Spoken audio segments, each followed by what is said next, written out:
আসসালামু আলাইকুম everyone, Manas mummy page থেকে আমি মান্নাতের মমি চলে এসেছি আজকে আপনাদেরকে আমার জীবনের একটি বিভীষিকাময় দিনের কথা শেয়ার করছি। দিনটি ছিল 7ই জুন, আজকের মতোই। সালটা ছিল 2021। সেদিন আমার মাথার উপর থেকে বটবৃক্ষের ছায়া আমার নানা ভাই এই দুনিয়া থেকে চলে যান। আমার জীবনে মা, বাবা, ভাই, বোন সবকিছুর রোল তিনি প্লে করতেন। আর তার ছায়ায় আমি বড় হয়েছি, তার জন্যই আমি এতদূর পর্যন্ত আসতে পেরেছি, পড়াশোনা শেষ করতে পেরেছি। আমার বেড়ে ওঠা, আমার শৈশব, আমার কৈশোর সবকিছু তাকে ঘিরে, আমার সবকিছু শেখানো। আমার জীবনে যে তার মর্যাদা, তার স্থান কোথায় আমি আপনাদেরকে তা বোঝাতে পারবো না। সে চলে যাওয়ায় আমার জীবনটা যেমন মনে হয়েছে যেন থমকে দাঁড়িয়েছে।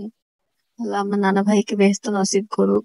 আল্লাহ প্রত্যেকের বাবা মা ভাই বোন পরিবার সকলকেই সুস্থ সুন্দর রাখুক, এটাই কামনা করি।